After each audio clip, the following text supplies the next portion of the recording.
Alrighty then, now we're going to look at a little more closely the concept of evidence. And by the way, this is a really quick overview of juridical or legal apologetics. I do have a whole 2 or 3 unit court on legal evidences and apologetics for those of you interested in really learning all the laws of evidence and presentation and argument and all of that. But as I told my daughter, who just graduated from Georgetown Law School, the main thing to remember is this: I object. Why? Because it hurts my case, Your Honor. All that to say is, let's start with, when you look at evidence, the point is you want evidence that is admissible, okay? And we're gonna look at testimonial evidence and things like that. But here's one of the most important things to think about, not only when we are presenting our case, but when we're listening to somebody else's case. And I'm sure each and every one of you out there would love every single one of your professors to learn. And those are the concepts of materiality and relevance, okay? And why? So you don't hear blah, blah, blah, blah, blah, blah, blah, and stuff that doesn't matter, okay? The point is, when you're trying to make a case for something, and I mentioned in the previous segment, for example, burglary, okay?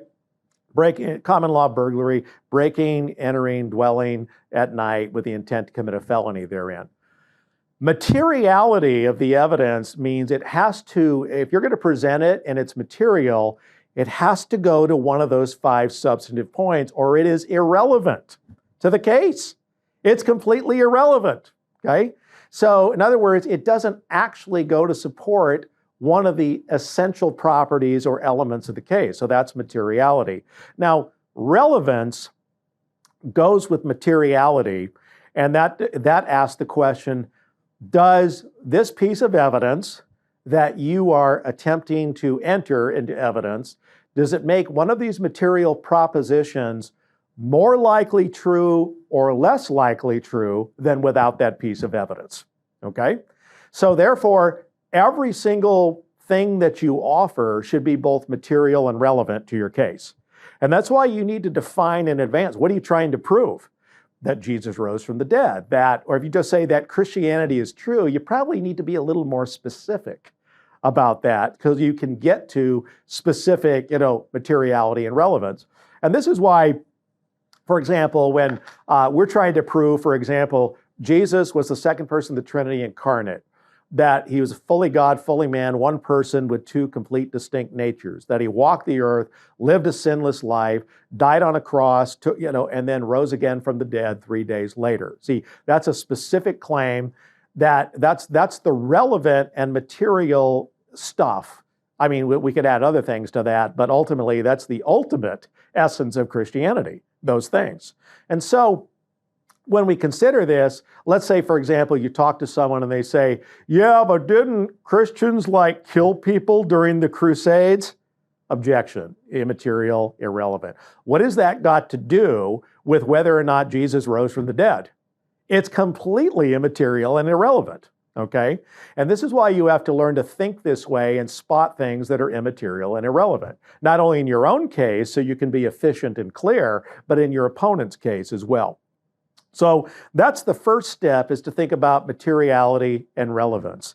And then next, you want to think about this, is that when you are presenting a case, and I've given this in a number of lectures before, but I'll restate it briefly here, is that it's very important here: burden of proof, burden of persuasion, burden of production, and level of persuasion.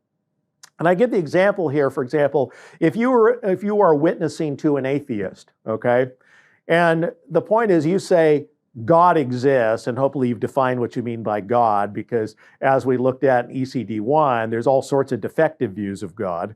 What you mean is at least minimally a monotheistic personal God who brought the world into existence a limited amount of time ago. The point is, if you make the assert the proposition God exists, guess what? You carry the initial burden of proof, burden of production, and burden of persuasion to give that person evidence to support your claim. But what's significant is that if your atheist says God doesn't exist, then guess what? They have a burden of proof, burden of persuasion, and burden of production to give evidence for the non-existence of God, okay? So remember that don't let your opponents get away with asserting everything and you simply bearing all the burden of proof and burden of persuasion. Because what they're going to do is assert something, cross their arms, you'll give them your, 5-hour, absolutely brilliant rebuttal and response is full of evidence. They just keep shaking their head. What you need to do is start tearing down their case, have them show that they don't have really any justification or very little justification for their belief system. Because remember, to get someone to be a Christian, what does that require? It requires them to repent, to change their minds. They can't come to a new truth until they've rejected the old one. So they have to start doubting their old beliefs to be able to change their mind, metanoeto, change their mind, to be in agreement with these clear truths that are necessary for salvation that you've presented to them. So more on that in a little bit. So when we look at these burdens, okay, burden of proof, burden of persuasion, burden of production. The first is, as I say, if you make an assertion, you have the burden of production or going forward with the evidence, okay? You say it, so you do it to the level of persuasion required. Then, the burden of persuasion, not only do you initialize the case, you actually have to give evidence to persuade the other side. And we'll go into what some of those evidences are later, but that's your burden as the Christian. The Bible's inspired. Okay, God exists. Great. What are your arguments for that? Which, of course, at that point, it's really good if the person's actually open to an argument. Otherwise, you're bouncing BBs off a battleship. That's why you probably, get to know the person, and, the old adages that people don't care how much you know till they know how much you care, and so on and so forth. Yeah, the point is you want someone that's open. And then at that point, you can start to give them good arguments from you, someone they know loves them and they trust you. And then you can start the process of what's called disequilibration. You give them at least one clear, absolute uncontrovertible truth that starts to knock over all their intellectual dominoes, how they're seeing the world. And they know that thing is true and they've accepted it as true.